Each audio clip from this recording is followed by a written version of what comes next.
status sa mga social networking sites. By this time, napanood mo na ang viral video na ito. Entitled Call Me Maybe, It's More Fun in the Philippines. Makikita sa YouTube video na kumakanta at sumasayaw sa hit song ni pop star Carly Rae Jepsen ang nabansagang It Girls ng isang fashion magazine. Ann Curtis, Georgina Wilson, Liz Uy, and Kapuso stars Isabel Daza and Solen Yusaf. Maliban sa mga cover girls, agaw eksena rin ang appearance ng iba pang miyembro ng barkada kabilang ang Showbiz Central host na si Raymond Gutierrez. Uploaded just a few days ago, nakaka-more than 600,000 hits na ang music video kung saan pinag-uusapan rin ang cameo appearance ng Pound for Pound King and Sarangani Congressman Manny Pacquiao. Thank you everybody for watching our Call Me Maybe video. I hope it brings you guys some happiness and laughter, and that's all we wanted to do. We just had fun, my friends and I invite everybody to do the same. An instant hit. Pero ano nga ba ang kwento sa likod ng nasabing music video? Ang mga revelasyon mula mismo kina Solen Yusaf and Raymond Gutierrez, live na live. Please welcome certified YouTube sensations, Raymond Gutierrez and the beautiful Solen Yusaf. Hello sa inyo! Hey guys! Pag-usapan natin yung video. Anong napasok sa isip nyo? Bakit gumawa kayo ng video? You know, actually, yung kanta na yan, sumisikat na talaga. And marami nang gumawa ng parody ng music video sa States. Like, I know Justin Bieber has one, Katy Naka 4 million Perry. hits sila.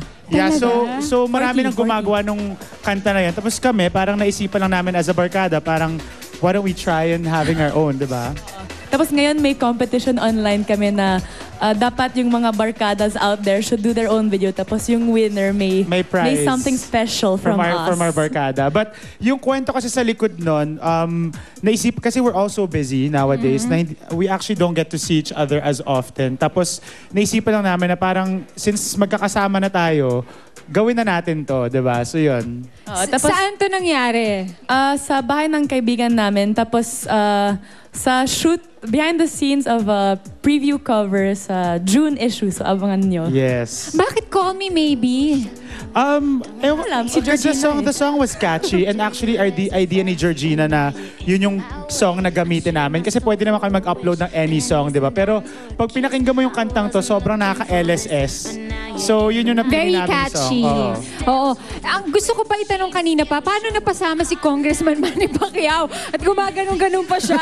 May skills si Belle sa many prizes. Sa backstage. Parang tatakbo siya. Tapos she said, "Oy, Manny, sama ka sa video namin." Ganon. Kasi si Belle, isa sa mga host ng Manny Many Prizes. So, parang she chased after Manny Pacquiao. Congressman, sandali. Can you, be part of our video? So, gumaganon din si Manny. So, nagpapasalamat din kami sa kanya na game din siya na gawin yon.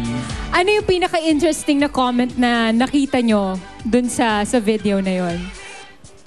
Grabe, 600 plus thousand na yung, Yes. Actually, yung views.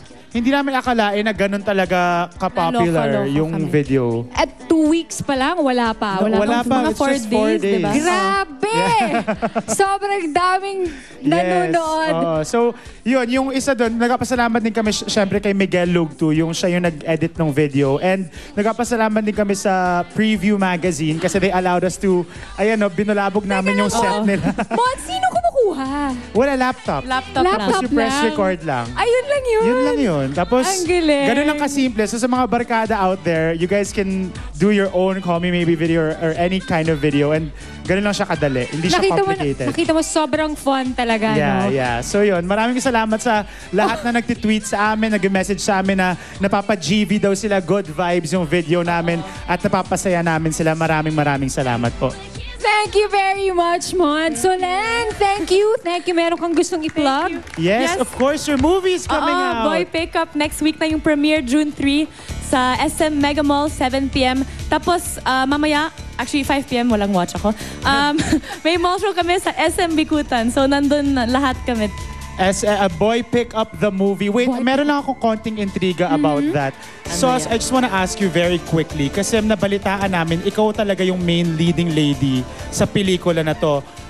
Si Sam Pinto daw, may konting tampo sa'yo kasi sa'yo napunta yung leading lady role. Hindi naman. Si Sam Pinto, si Neneng B, din siya doon. So, nandun yung role niya. Tapos, si Angel, ako, bagong role. So, it's a new role. Tapos, walang galit or anything. It's, Walang intriga between the two Oo, of you. kasi ikaw na Hindi. yung leading lady ni Oo. Boy Pickup. Oo, wala naman. Pero nandun pa rin siya sa pelikula. Opo, nandun ang Yes. lahat ng Bubble Gang cast. Okay, So, alright. saya. Klaro yan. Thank you so much, Sos. Thank you. Boy Pickup next week na po yan. Thank you, Solen. Thank you. Mamaya po, malalaman natin kasi may nakakita raw kay Jeff at Carla. Nagdo-double date kasama sila Sid Lucero at Heart Evangelista. Mamaya tatanungin natin si Sid at Jeff kung totoo ba sa Don't Lie to Me sa pagbabalik ng Showbiz Central.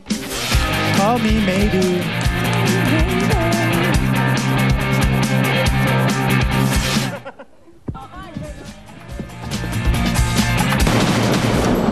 Sa kanyang pagbabalik showbiz, multi-awarded dramatic actor Michael De Mesa aamin sa inintrigang naging buhay sa Amerika. Live na live! Kampo ni Claudine at Raymart nagsalita sa bagong bidyong patunay raw na silang unang namisikal kay Tulfo. Grace Lee, matapos sa mga intrigang kinasangkutan, magsasalita na. Live na live! Lovie Poe, live na live. Aamin na bang sila na ni Jake Cuenca? Ang binata dumadalaw at nagdadala pa daw ng regalo sa Legacy Star.